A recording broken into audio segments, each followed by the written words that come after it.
নমস্কার, news room থেকে কলকাতা নিয়ে আমি অতনু রয়েছি আপনার সঙ্গে এবং প্রথমে একবার দেখে রাখতে চাইব কলকাতা আজ কি থাকছে।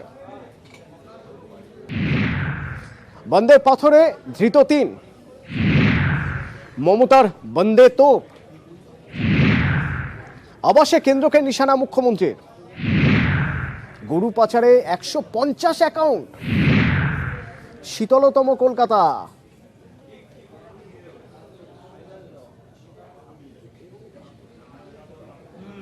মঙ্গলবার দ্বিতীয়বার হামলা বন্দে ভারত এক্সপ্রেসে, কিন্তু এই হামলা কোথায় হয়? রেলের দাবি অনুযায়ী এই হামলা হয় যাত্রাপথের যে অংশ বিহারের উপর দিয়ে বন্দে ভারত এক্সপ্রেসের সেখানে, অর্থাৎ বাংলায় নয়, হামলা বিহারে।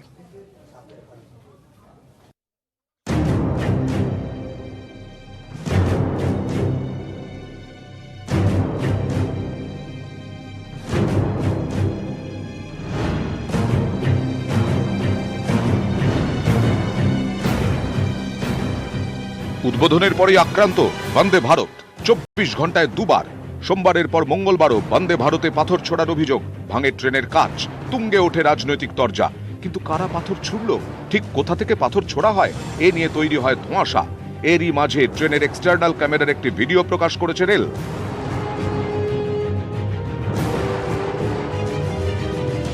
সেই ভিডিওতে ৪ সন্দেহভাজনকে দেখা গেছে।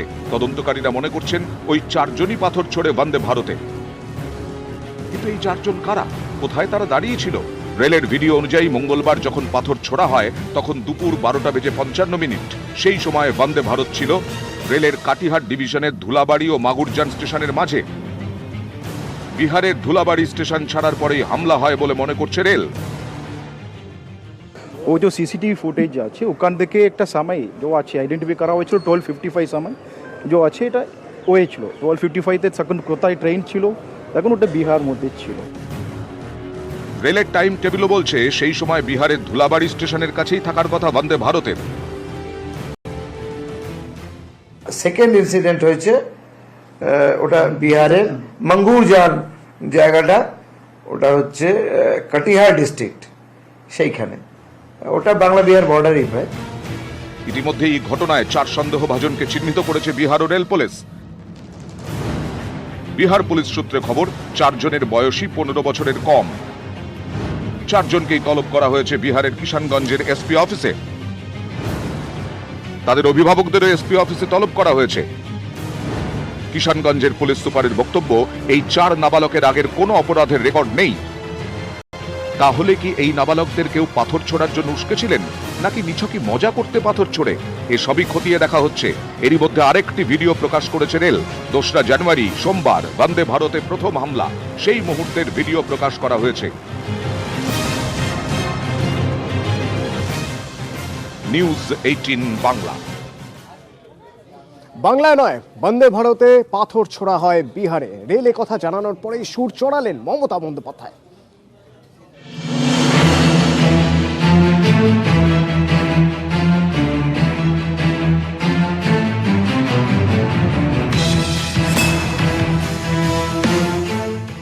এটা বাংলায় ঘটেনি, এটা বিহারে ঘটেছে। বাংলায় নয়, বন্দে ভারতে পাথর ছোড়া হয়েছে বিহারে। বৃহস্পতিবার পূর্ব রেল কর্তৃপক্ষ এই কথা জানানোর পরেই সুর চড়ান মমতা বন্দ্যোপাধ্যায়। এটা বাংলায় ঘটেনি, এটা বিহারে ঘটেছে। বিহারের মানুষের ক্ষোভ থাকতেই পারে, তারা একটা ঘটনা যদি ঘটিয়েও থাকে সেটা নিয়ে বিহারকে তো অপমান করা যায় না। আমি মনে করি তাদেরও পাওয়ার অধিকার আছে। আজকে বিজেপি নেই বলে তারাই বা পাবে না কেন? তো মালদায় যেটা ছোঁড়া হলো, পুরুলিয়ায় যেটা ছোঁড়া হলো, সেটা কি হবে? কেউ এখনো বলতে পারছে না বিহারে কি বাংলায়। যেখানেই হোক এটা অন্যায় হয়েছে। বঙ্গে উদ্বোধনের পরই হামলা হয় বন্দে ভারত এক্সপ্রেসে। দুদিনে দুবার। অভিযোগ, ট্রেন লক্ষ্য করে পাথর ছোড়া হয়, ভাঙে কাজ। এ নিয়ে তৃণমূলকে নিশানা করে বিজেপি। সুর চড়ান বঙ্গ বিজেপির নেতারা। কিন্তু বৃহস্পতিবার রেলের তরফেই জানানো হয় বন্দে ভারতে হামলা হয় বিহারে। এরপরেই সুর চড়ান মমতা। অভিযোগ করেন বাংলার বদনাম করার চেষ্টা হচ্ছে। মোদির স্বপ্নের বন্দে ভারত নিয়েও কটাক্ষের সুর মমতার গলায়। আর বন্দে ভারত কি, যে একটা পুরনো ট্রেনকে রং করে একটা করে দিয়েছে। আমার সময় আমি বছরে অন্তত ১০০টা করে নতুন ট্রেন দিতাম। আর এই 11 বছরে একটাও নতুন ট্রেন দেওয়া হয়নি, এই একটা ছাড়া। যারা করেছে তাদের নাম বলে শুধু বাংলার বদনাম করা আপনাদের যাদের কাজ, मैं उसको कंडेम करती हूँ। উনি 25 বছরের মধ্যে দেখিয়ে দিন, উনি বা অনেক নেতা ছিলেন রেলমন্ত্রী, 1 কিলোমিটার স্পিড বেড়েছে ভারতীয় রেলের। রাজধানী 120তে কেন আটকে ছিল? উনি কিছু লোকাল ট্রেন চালিয়েছেন, তাও বন্ধ হয়ে গেছে। লেডি স্পেশাল চালিয়েছেন, সেগুলোও বন্ধ হয়ে গেছে। উনি রেলে চড়ে মুখ্যমন্ত্রী হয়েছেন, মানুষের জন্য কিছু করেননি। সোমমঙ্গলে বন্দে হামলা, এ নিয়ে বৃহস্পতিবারও তরজা তুঙ্গে। নিউজ 18 বাংলা। আবাস যোজনার কাজ খতিয়ে দেখতে রাজ্যে কেন্দ্রের প্রতিনিধি দল, আর এদিনই আবাস নিয়ে সুর চড়ালেন মমতা বন্দ্যোপাধ্যায়, নিশানা করলেন পদ্ম শিবিরকে।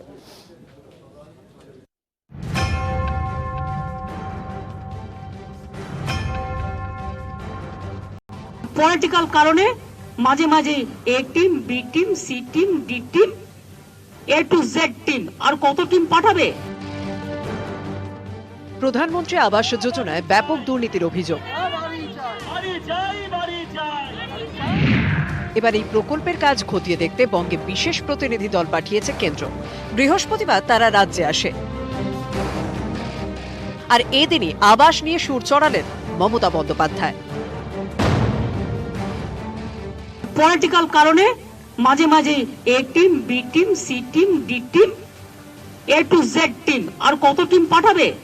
একটা পটকা ফাটলেও চলে আসছে এ টিম, কারো ঘরে টাকা থাকলেও, তার নিজস্ব ব্যবসার টাকা থাকলেও চলে আসছে বি টিম। আবাস প্রকল্পে দুর্নীতির অভিযোগ তুলে লাগাতার সুর চড়াচ্ছে বঙ্গ বিজেপি। বিভিন্ন জেলায় পথেও নেমেছে তারা। বিজেপির নিশানায় স্থানীয় স্তরের তৃণমূল নেতারা। বৃহস্পতিবার গঙ্গাসাগর থেকে কলকাতায় ফেরার আগে এই আবাস ইস্যুতে পাল্টা বিজেপিকে নিশানা করেন বাংলার মুখ্যমন্ত্রী। বিজেপি নেতারা নিজেদের নামে 2তলা 3তলা বাড়ি সব টাকা নিয়ে নিয়েছে গ্রামীণ আবাস যোজনার নামে। এগুলোকে আমরা এনকোয়ারি করে বাতিল করছি। ওনার কাছে 2,500 কোটি টাকার বেশি পড়ে আছে কেন্দ্রের দেওয়া। সে টাকাটা কার জন্য রেখেছেন? লোকে টাকা জমা করে বিয়ে দেওয়ার জন্য, অন্নপ্রাশন করার জন্য। উনি কি জন্য রেখেছেন? কেন টাকা খরচা করছেন? আগে খরচা করে হিসেব দিন, তারপর টাকার কথা বলবেন। বিজেপিকে আক্রমণের পাশাপাশি এদিন মুখ্যমন্ত্রী এও বোঝানোর চেষ্টা করেন যে আবাসকে দুর্নীতি মুক্ত করতে রাজ্য প্রশাসন তৎপর। কারো 3তলা বাড়ির টাকা দিয়েছে যারা আগে ছিল আমাদের সাথে, তাদের সব আমরা কেটে দিয়েছি। কমাস পরেই রাজ্যে পঞ্চায়েত নির্বাচন, গ্রামের ভোট। তার আগে আবাস ইস্যুতে চড়ছে পারদ। নিউজ 18 বাংলা। 100 দিনের বকেয়া থেকে শুরু করে গঙ্গাসাগর মেলা, একাধিক ইস্যুতে আজ কেন্দ্রকে নিশানা করলেন মমতা বন্দ্যোপাধ্যায়। 100 ডেজের টাকা পাচ্ছি না, 100 দিনের কাজের। গরিব মানুষগুলো কাজ করেছে, দীর্ঘদিন ধরে তাদের ডিউ বাকি আছে। এটা ভাববেন না কেন্দ্র কোনো দয়া করছে। এখান থেকে কেন্দ্রীয় সরকার জিএসটি তুলে নিয়ে যায়, রাজ্য কোনো ট্যাক্স বসায় না, এবং যে ট্যাক্সটা তুলে নিয়ে যায় তাতে আমাদের যে ভাগের টাকাটা সেটা আমাদের দেয়। এটা দয়া করে না। কোনো রাজ্য তো বাকি নেই। বাংলা 1 নম্বর হওয়া সত্ত্বেও 100 দিনের কাজে কেন বাংলাকে টাকা দেওয়া হচ্ছে না? কবার করে বলবো? এই যে উন্নয়ন আপনারা দেখতে পাচ্ছেন চোখের সামনে, কেন বাংলা কি মানুষ নয়? কেন কপিল মুনির আশ্রমটা কি আশ্রম নয়? এই গঙ্গাসাগরটা কি গঙ্গাসাগর নয়? সুন্দরবনটা কি সুন্দরবন নয়? কুম্ভ মেলা সব পাচ্ছে, পাক, আমি চাই আরো পাক। কিন্তু গঙ্গাসাগর মেলা কেন অবহেলিত থাকবে? কেন বঞ্চিত থাকবে? সিউড়ির একটি সমবায় ব্যাংক থেকে 150টি বেনামি অ্যাকাউন্ট, যে অ্যাকাউন্টের হদিশ পেল কেন্দ্রীয় গোয়েন্দা সংস্থা, এবং বলা যেতে পারে এই যেন গরু পাচারে এক চাঞ্চল্যকর তথ্য। পাচারের কালো টাকা সাদা করতে কি অ্যাকাউন্টগুলি খোলা হয়েছিল? সিবিআই অন্তত সেরকমই দাবি করছে। সিউড়ির সমবায় ব্যাংক থেকে 150টি বেনামি অ্যাকাউন্টের হদিশ, এর মধ্যে থেকে ইতিমধ্যে 54টি অ্যাকাউন্ট ফ্রিজ।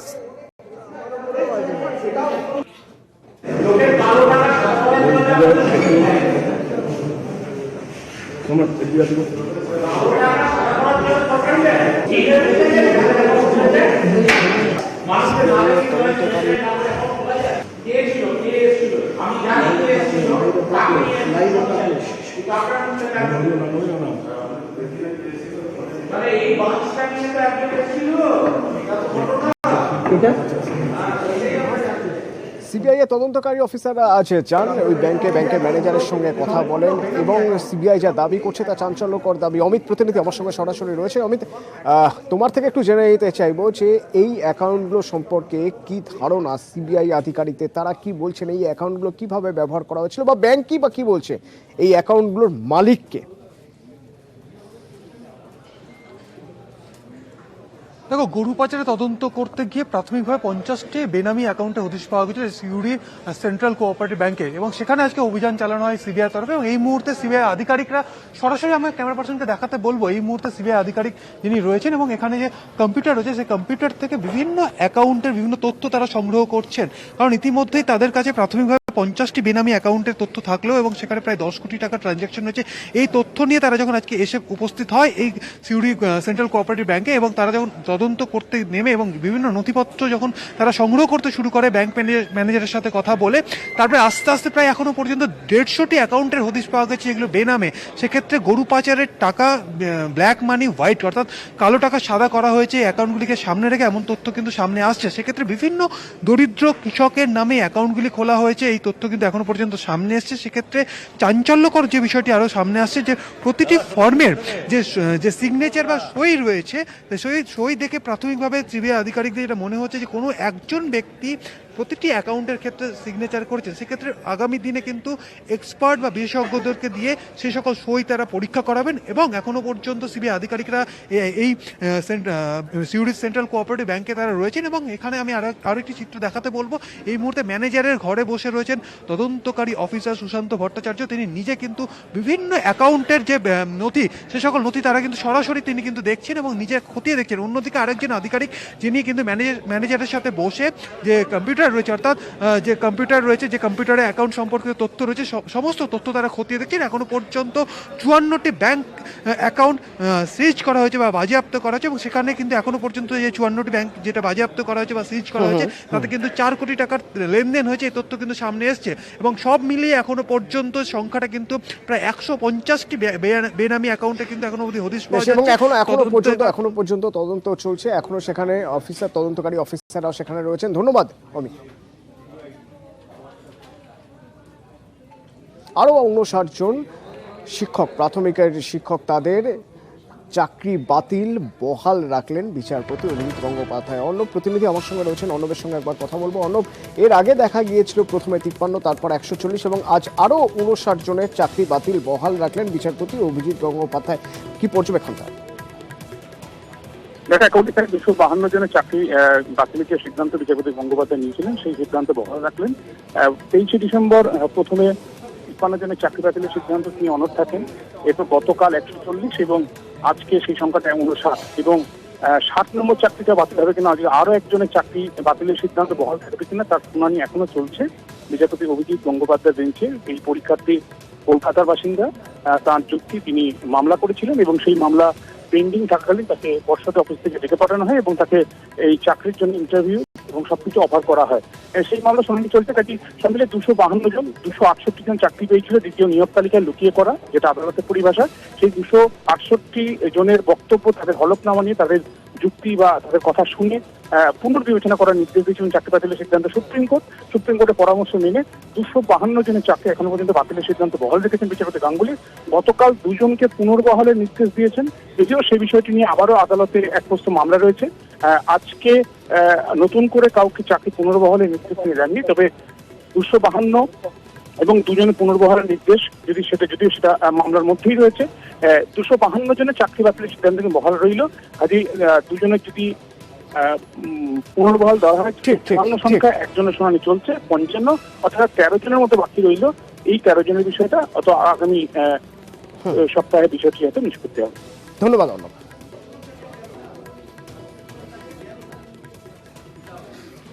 গাড়ি পার্কিং জানিয়ে বিবাদ, আর সেই বিবাদে 2 ব্যবসায়ী হাতাহাতিতে জড়িয়ে পড়লেন।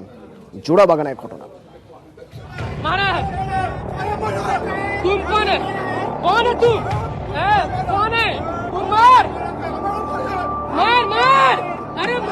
গাড়ি পার্কিং নিয়ে 2 ব্যবসায়ীর মধ্যে বচসা, অল্প সময়ে বচসা গড়ালো হাতাহাতিতে।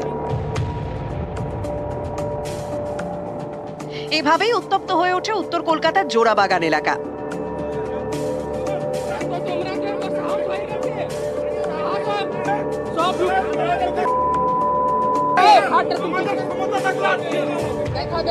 দুই ব্যবসায়ী একে অপরের বিরুদ্ধে মারধরের অভিযোগ তুলেছেন। আমার পাশে যে অপোজিটে যে লোক আছে ওর কন্টেনার খালি হচ্ছিল, তো আমি বললাম কি একটু তুমি ওই কন্টেনারটা একটু এগিয়ে দাও, সঙ্গে সঙ্গে ও আমাকে গালাগালি দিয়ে দিল, আমাকে লাঠি দিয়ে মেরেছে, কাউন্সিলর সামনে, প্রেসিডেন্ট সামনে আমার বাবাকে মেরেছে।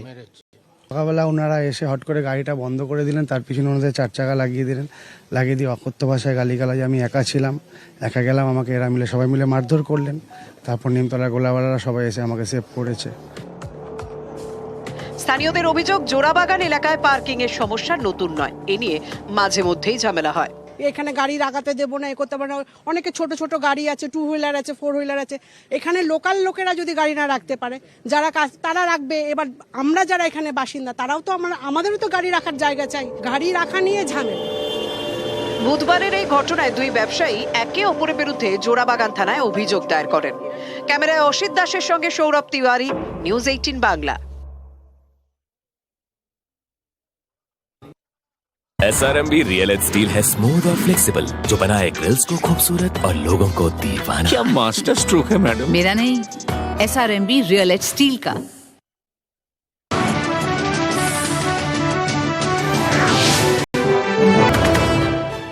হাইকোর্টে কি বিপাকে ববিতা, এ প্রশ্ন উঠছে। তার কারণ 15 লক্ষ টাকা, অর্থাৎ 43 মাসের বেতন হিসেবে যে 15 লক্ষ টাকা ববিতা সরকার পেয়েছিলেন অঙ্কিতা অধিকারী থেকে, সেই 15 লক্ষ টাকা ফিক্সড ডিপোজিট করতে বলা হলো তাকে, আলাদা করে অন্য অ্যাকাউন্টে রাখার জন্য তাকে নির্দেশ দেওয়া হলো। অন্য প্রতিনিধি আমার সঙ্গে রয়েছেন এই মুহূর্তে, অন্যদের থেকে একটু জানতে চাইবো, অন্য মামলার গতি প্রকৃতি কোন জায়গায়? তাহলে কি ববিতা সরকার বিপাকে পড়তে চলেছেন, অর্থাৎ অনামিকা রায়ের দিকে মামলা ঝুঁকে যেতে পারে? দেখো, এখনো বিপাক না বললেও অস্বস্তি অবশ্যই, কারণ অস্বস্তি তুমি বুঝতেই পারছো।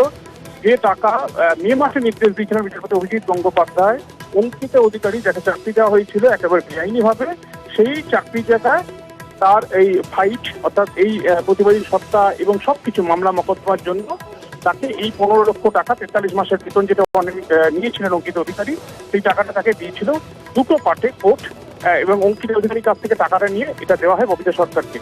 আজকে মামলায় অনামিকা রায়ের যে প্রেয়ার, এবং সেখানে বলা হয় যে এসএসসি যে অনলাইন অ্যাপ্লিকেশন, সেখানে দেখা যাচ্ছে ববিতা সরকার তার একাডেমিক স্কোর 2 নম্বর কম হবেন, তাই তার মার্কস অনামিকার থেকে কম হচ্ছে। এক্ষেত্রে অনামিকা সরকার প্রকৃত দাবিদার ওই চাকরি পাওয়ার। এই বিষয়টি আসার পরই বিচারপতি অভিজিৎ গঙ্গোপাধ্যায় প্রায় ঘন্টা 2 শুনানির শেষে নির্দেশ দিলেন, আপাতত ববিতা সরকার যে টাকা পেয়েছেন 43 মাসের অঙ্কিত অধিকারী কাছ থেকে তার বেতন বাবদ যে 43 মাসের টাকা, সেই টাকা একটা নির্দিষ্ট অ্যাকাউন্টে ফিক্সড ডিপোজিট করে রাখবেন। রায় যদি তার বিপক্ষে যায় তাহলে সেই টাকা কলকাতা হাইকোর্টের রেজিস্ট্রার জেনারেলের কাছে তাকে ফিরিয়ে দিতে হবে, তার জন্য তাকে প্রস্তুত থাকতে হবে। অন্যদিকে একটা গুরুত্বপূর্ণ মোড় এসছে, এবং সেখানে দেখা যাচ্ছে রাজ্যের তৈরি 2016 সালের 20 সেপ্টেম্বরের যে এসএসসি রুল, একাদশ দ্বাদশ শ্রেণীর শিক্ষক নিয়োগের জন্য, সেই রুলই ভাঙা হয়েছে। সেই রুল মেনে নিয়োগ হয়নি একাদশ দ্বাদশ শ্রেণীর, এই অভিযোগ ববিতা সরকার করে। এবং ববিতা সরকারের আইনজীবীরা যে তথ্য আদালতে দেয় তাতে দেখা যাচ্ছে অনামিকা রায়ের নাম্বার আরো বাড়ছে। অনামিকা রায় 77 না, তারও নাম্বার হচ্ছে 79। উল্টো দিকে ববিতা সরকারের নাম্বার হচ্ছে 79। তারা একটা হিসেব দিয়েছে, এবং সেই হিসেবে বলা হচ্ছে এসসি, এসটি বা সংরক্ষিত পরীক্ষার্থী যারা, তাদের জন্য সরকারের, রাজ্য সরকারের নিয়ম অনুযায়ী এসএসসি রুল 20 সেপ্টেম্বর 2016, সেই রুল অনুযায়ী একাডেমিক যে স্কোর, সেই ক্যালকুলেশনের সময় 5% অতিরিক্ত নাম্বার দেওয়ার কথা সংরক্ষিত তালিকা পরীক্ষার্থীদের। এক্ষেত্রে অনামিকা রায়ও শিডিউল কাস্ট এই গোত্রের, অর্থাৎ এই এসসি রিজার্ভ ক্যাটাগরি, অন্যদিকে ববিতা সরকারও রিজার্ভ ক্যাটাগরি এসসি। কাজে 2 জনাই কিন্তু এই 5% অতিরিক্ত নাম্বার পাওয়ার যোগ্য। এই নিয়মই ফলো হয়নি এসএসসির আইনজীবী জানান। তবে এক্ষেত্রে আদালত কিছুটা হলেও হতচকিত হয়ে যান, এবং এক্ষেত্রে এসএসসি যেহেতু তারা বলছে এই ধরনের 5% অতিরিক্ত নাম্বার দেওয়ার বিষয়, আদালত কখনোই কারোর ক্ষেত্রে এই নিয়োগ প্রক্রিয়া কনসিডার করেনি। যদিও রাজ্যের তৈরি আইন কেন এসএসসি তারা অন্যভাবে তারা ব্যাখ্যা করছে, এসএসসির আদতে যুক্তি কি, কেন রাজ্যের তৈরি রুল যেটা সংরক্ষিত ক্যাটাগরির যারা পরীক্ষার্থী তাদের 5% নাম্বার দেওয়ার কথা একাডেমিক করে তা দেওয়া হয়নি, এই সংক্রান্ত বিষয়ই এসএসসির হলফনামা তলব করেছেন বিচারপতি গঙ্গোপাধ্যায়। সোমবারের মধ্যে সেই হলফনামা দিতে হবে, এবং সেই হলফনামায় চলতি বছরে কেন তারা এই নিয়ম মানলেন না, এক, নিয়মটা আদতে কি, কত নাম্বার দেওয়ার কথা, এছাড়া 2016 সালের নিয়োগ প্রক্রিয়ার আগের যে নিয়োগ প্রক্রিয়াগুলি হয়েছে সেক্ষেত্রে এসএসসি কোন নিয়মে কাজ করেছে, রাজ্যে কোন আইন মেনে কাজ করেছে, অন্তত এসএসসি নিয়োগের ক্ষেত্রে সেই সব মিলিয়ে তাদের অর্থাৎ এসএসসিকে হলফনামা দেওয়ার নির্দেশ দেওয়া হয়েছে এবং এসএসসি হলফনামা সোমবার আসার পরই এই বিষয়টার হয়তো একটা চূড়ান্ত নিষ্পত্তি হবে। সেক্ষেত্রে ববিকে সরকার নাকি অনামিকা রায় কি চাকরি পাবেন, অঙ্কিত অধিকারীর জায়গা, তা হয়তো চূড়ান্ত আকারে সামনে আসবে। ততদিন পর্যন্ত এই টাকাটা অর্থাৎ যে 15 লক্ষ টাকার কথা কিছুটা বেশিই হবে, এই টাকাটা একটা ফিক্সড ডিপোজিট করে প্রস্তুত রাখতে নির্দেশ দেন বিজেপি গঙ্গোপাধ্যায়। ধন্যবাদ অর্ণব।